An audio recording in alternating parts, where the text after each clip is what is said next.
The rain didn't just fall, it punished. It lashed against the glass of Incheon's international terminal, a rhythmic drumming that sounded like the frantic heartbeat Dam Myung could no longer contain. He stood near the sliding doors of Gate 12, his broad shoulders heaving, his expensive silk tie hanging loose and soaked. In his hand, a crumpled sheet of vellum paper, the heart of his own undoing, trembled against his palm. 10 paces away, Sandra stood. She looked nothing like the woman who had first walked into his cold, marble-floored mansion. Gone were the vibrant African print head wraps and the soft, lemon-yellow sundresses that had once made his home feel like it was under a siege of sunlight. Today, she was wrapped in a structured, charcoal-gray trench coat. Her hair was pulled back into a severe, elegant knot. She looked poised, expensive, and entirely unreachable. "Sandra!" Myung's voice cracked, a sound that should have been impossible for a man who ordered executions without blinking. He held out the paper, the ink running into dark streaks under the dampness of his skin. "I found it, on my pillow. Sandra, wait!" She stopped, but she didn't turn around immediately. Her suitcase handle was gripped by a hand that didn't shake. When she finally looked back, her dark eyes were as calm as a frozen lake. There was no anger there, which terrified him more than any bullet ever could. Anger meant she still felt. This silence meant she was finished. "You're early, Mr. Dam," she said softly. Her voice, once full of a melodic lilt that had irritated his rigid sense of order, was now flat. Precise, exactly how he had demanded it be in his ledger. "The list!" He gestured wildly with the paper, stepping into her space, his heavy, masculine frame casting a shadow over her. "Every line. You crossed them all out. The humming, the colors, the way you looked at me. Sandra, I was a fool. I didn't know what I was writing." Sandra looked at the paper for a fleeting second before meeting his gaze. "I did exactly what you asked. I became the perfect inconsistency-free employee. I erased the parts of me that distracted you." She took a small, steady breath. "But in the process, I realized something you haven't yet." Myung reached out, his hand hovering near her shoulder, afraid to touch the cold fabric of her coat. "What?" "Tell me. I'll fix it. I'll burn the book." "You can't burn a ghost, Myung," she replied, using his name without a title for the first time. "You didn't hate my laugh or my clothes. You hated that they were the only things capable of making you feel human. And now you finally have your perfect, quiet house." She turned back toward the gate, the departure lights reflecting in the rain-streaked windows. Myung stood frozen, the powerful iron ghost reduced to a man standing in a storm, clutching a list of everything he had successfully destroyed. The Moretti estate did not breathe. It endured. Built of cold basalt, tempered glass, and sharp angles, the mansion was a monument to Dam Myung's obsession with control. Inside, the air was filtered to a clinical chill, and the color palette was a disciplined march of blacks, whites, and varying shades of slate. It was a tomb for a living man, a place where silence was the only welcomed guest. Then came Sandra. The heavy oak doors creaked open, admitting a gust of humid summer air and a woman who looked like a riot against a gray sky. She stood in the foyer, her tall, elegant frame draped in a wrap dress of deep ochre and electric blue. A headscarf of intricate patterns crowned her, adding a regal height that forced Myung to tilt his head back just a fraction more than he liked. Her skin was a rich, warm contrast to the pale marble floors, and as she stepped forward, the gold bangles on her wrists let out a bright, rhythmic chime. Myung watched her from the mezzanine, his hands gripped behind his back, his jaw a rigid line of bone. He was a man of shadows, built of heavy muscle and polished suits, and she felt like a physical intrusion of light. "Mr. Dam Myung?" she asked, looking up. Her voice didn't carry the submissive tremor he was used to hearing from the staff. It was rich, resonant, and carried a faint melodic lilt. "I'm Sandra. I'm here about the position." "You're late," Myung lied. She was exactly on time, but her presence felt like an interruption he hadn't prepared for. The gate code was 6 digits, not 5, she replied with a small, self-possessed smile that reached her eyes. A minor inconsistency, but I managed. He descended the stairs slowly, his polished shoes clicking with predatory precision. As he reached the final step, he found himself enveloped in her scent, not the sterile lemon bleach of the previous cleaners, but jasmine, cocoa butter, and something earthy, like rain hitting dry soil. There are rules in this house, Sandra, he said. So his voice a low rumble that usually commanded immediate silence. Everything has a place. Every sound is accounted for. I do not tolerate distractions. She didn't flinch.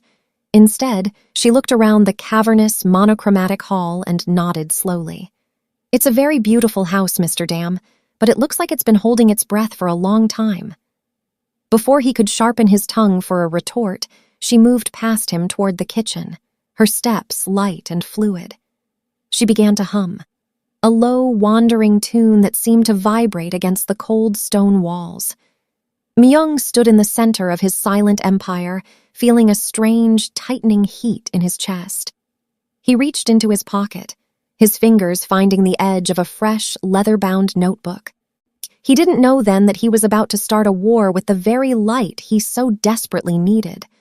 The study was a sanctuary of dark mahogany and heavy silence, the air thick with the scent of old paper and the metallic tang of the handgun resting on the corner of the desk. Dam Myung sat in his high-backed leather chair, the shadows of the room clinging to his broad shoulders like a shroud. He was a man who calculated risk in percentages and lived by a code of absolute predictability. A sound drifted through the heavy door. It was faint at first, a vibration that defied the thick insulation of the mansion. Sandra was in the hallway, polishing the silver sconces. She was humming again, a soulful, rhythmic melody that rose and fell with the movement of her cloth. It wasn't a noise, it was an energy. It seeped through the cracks of his sanctuary, settling into the marrow of his bones and making his pulse skip in a way that felt dangerously like a weakness. Myung opened the top drawer of his desk. He pulled out a fresh black leather notebook. The vellum pages were stark and unforgiving, waiting for the ink that would restore order to his world. He gripped his fountain pen, his knuckles white against the black barrel. He needed to categorize her. He needed to turn this strange, tightening heat in his chest into a list of grievances he could manage. He pressed the nib to the paper. Inconsistencies, he wrote at the top of the first page. The word looked like a jagged scar across the white surface. Underneath, he forced his hand into a disciplined script. 1. She hums while she works. It is distracting.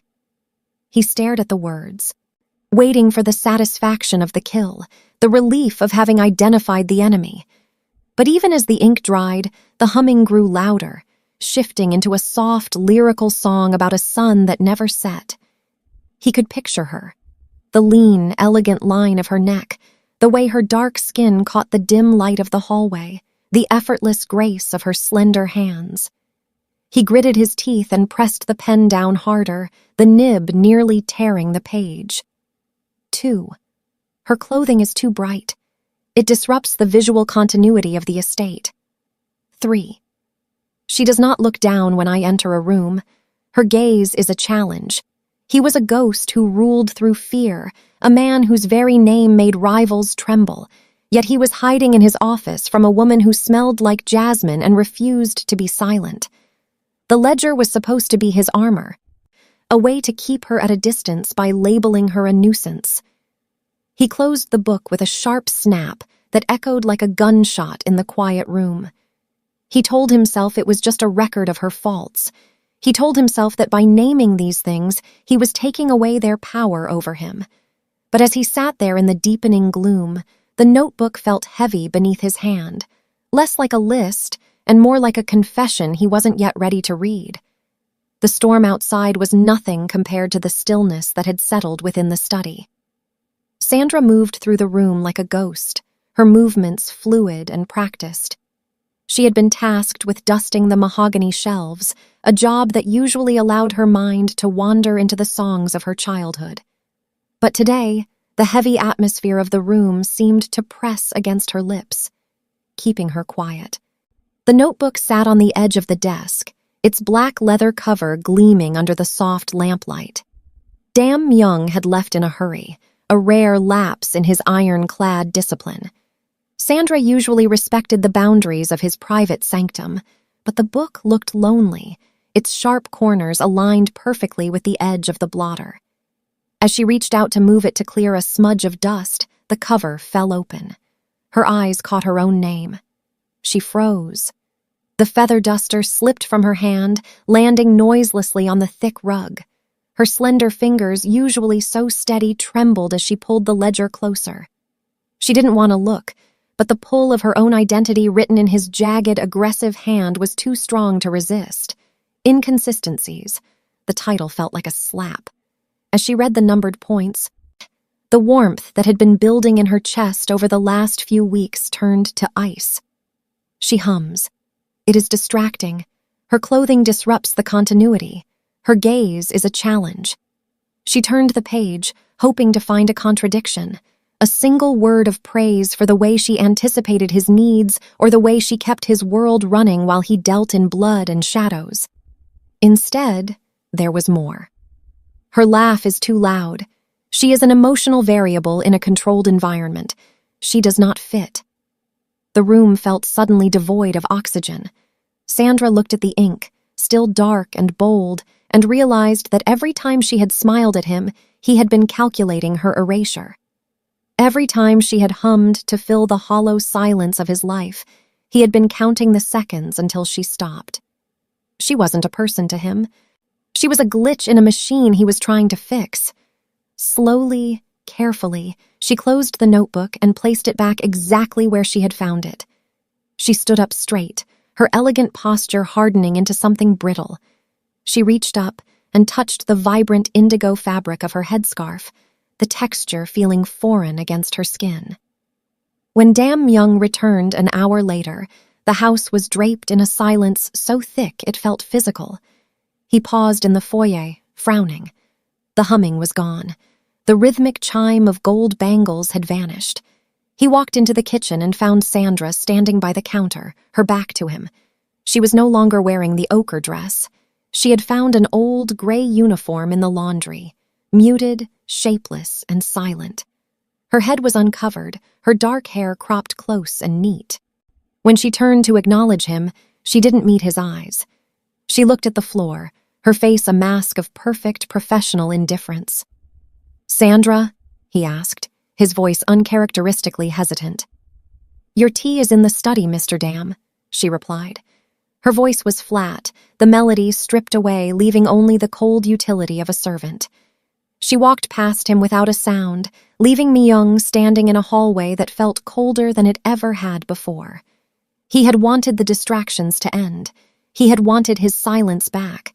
And as he watched her gray shadow disappear around the corner, he realized with a jolt of terror that he finally had exactly what he had written for.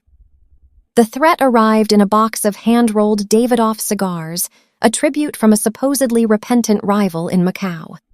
Dam Myung sat at his desk, the weight of the silence in the house finally pushing him toward a vice he usually reserved for victories. He reached for the cedar box, his mind elsewhere, haunted by the image of Sandra's gray-clad shoulder as she had wordlessly cleared his untouched breakfast. Before his fingers could graze the lid, the door drifted open.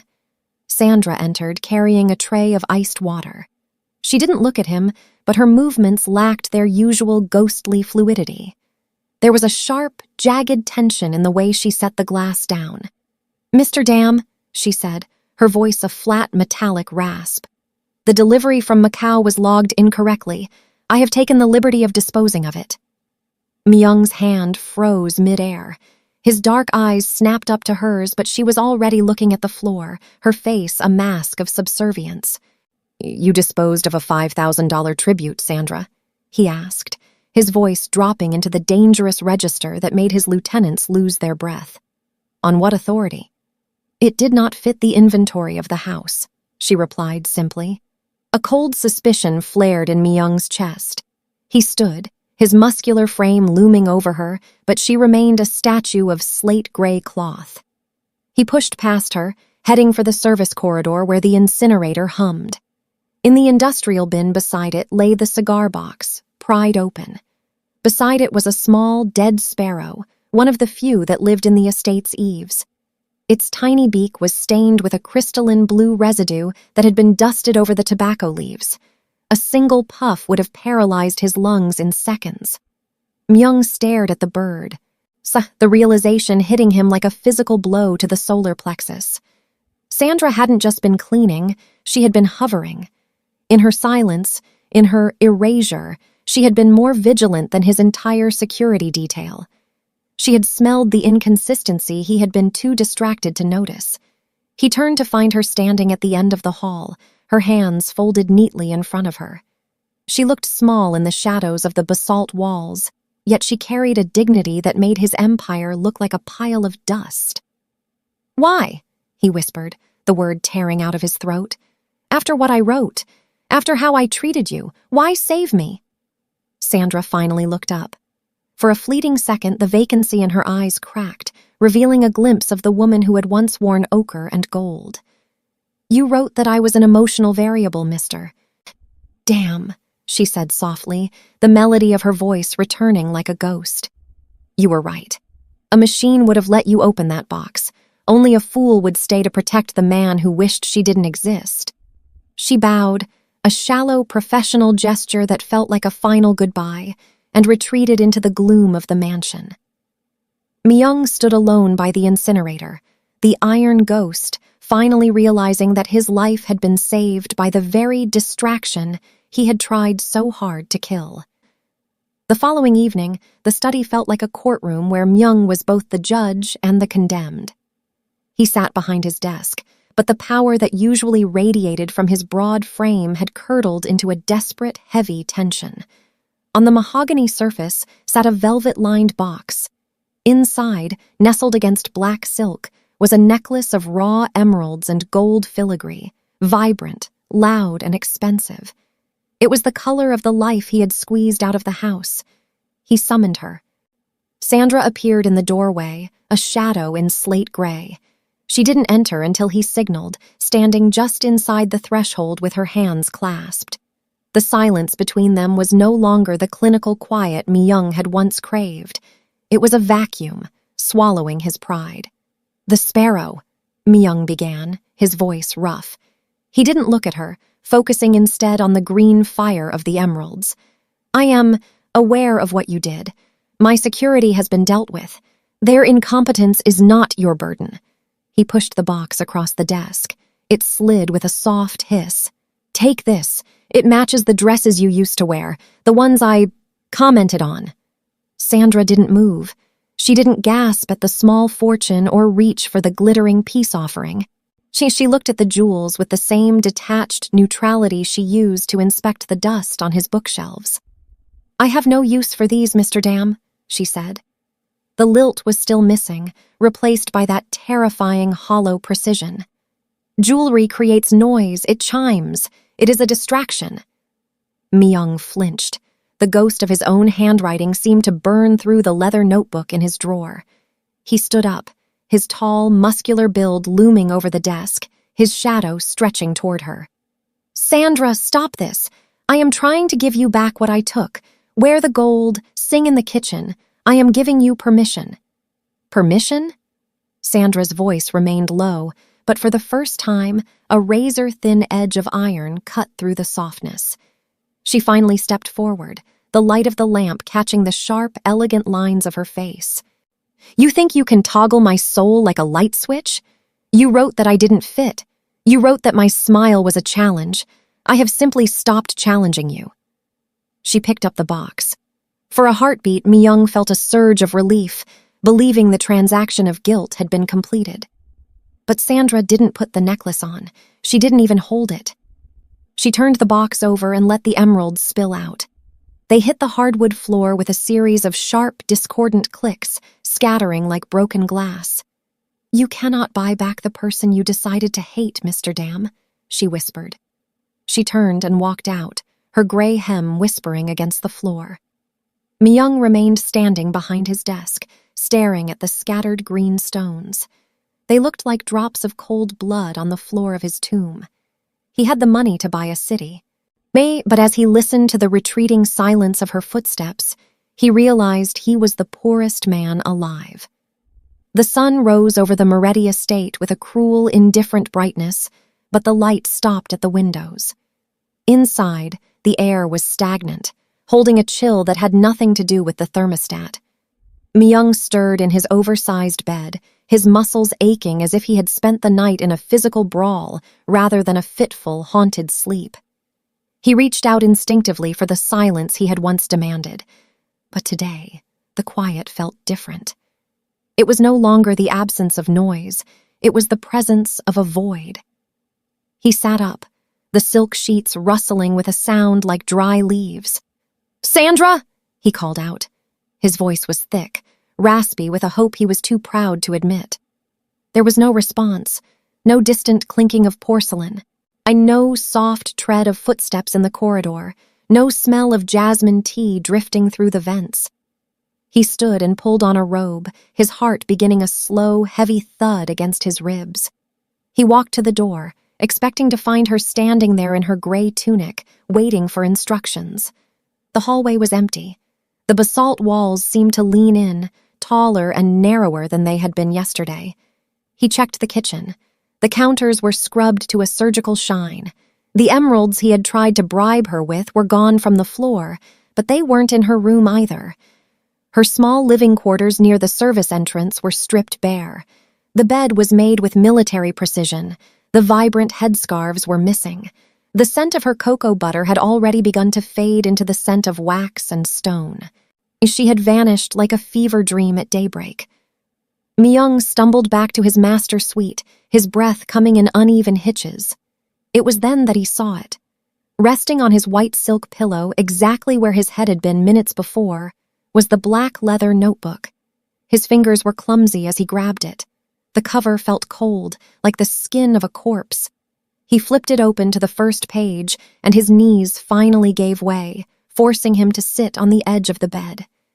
Every single line he had written, every cruel observation, every cold demand for her to change, had been struck through. A single heavy line of black ink was drawn through she hums. Another through her clothing is too bright. Another through her gaze is a challenge. Each strike was precise, a systematic execution of the inconsistencies he had documented. At the very bottom of the final page, beneath the ruins of his own judgment, Sandra had left her only mark. The ink was fresh, the elegant, flowing script a sharp contrast to his jagged print. "I have finally become the ghost you wanted me to be," she had written. "I hope the silence is loud enough for you now."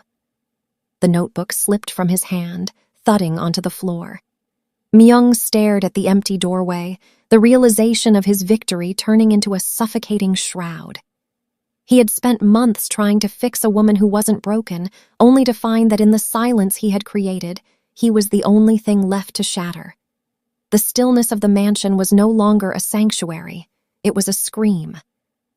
Damn Myung moved through the rooms like a man walking through a wreckage he had caused but could not name.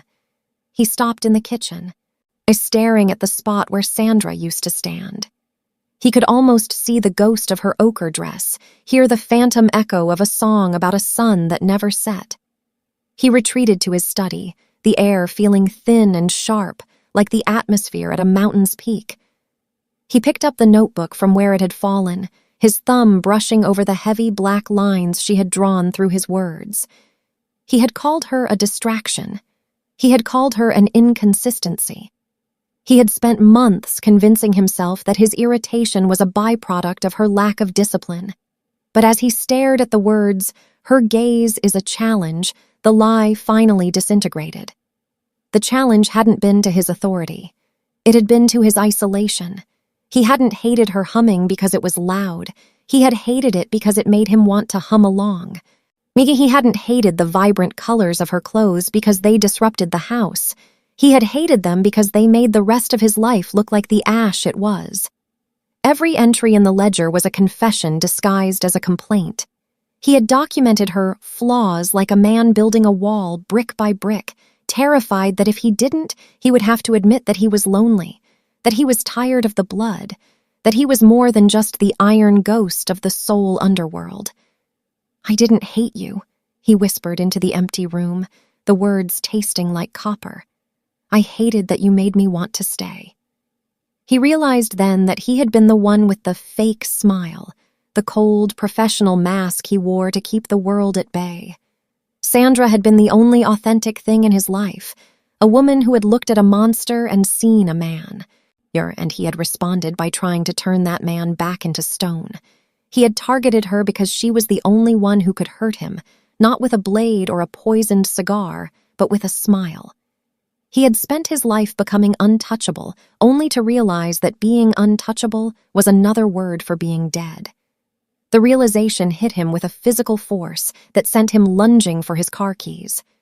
The inconsistencies weren't errors to be fixed. They were the heartbeat of a life he had been too cowardly to live. He had spent so long looking at the wrong target, firing his words like bullets at the person who was trying to save him. Now, as he tore out of the driveway, the only question that remained was whether he had any ammunition left to save himself. The rain hammered against the glass of the terminal with the relentless force of a final judgment. Dam Young stood at the gate, his lungs burning, his expensive suit clinging to his frame like a second cold skin. In his hand, the leather notebook was damp, the pages swollen with rainwater and the ink of his own regrets. He looked at Sandra, and for the first time in his life, the man who held the power of life and death over thousands felt entirely powerless. "Sandra, please," he choked out. The iron ghost was gone, replaced by a man whose broad shoulders were hunched against a weight he couldn't lift. "I saw the crossed-out lines. I know now. I was fighting the wrong enemy. I was fighting the only person who actually saw me." Sandra stood by the boarding bridge, her suitcase handle gripped in a hand that remained perfectly steady. She didn't look like a maid who had fled in the night.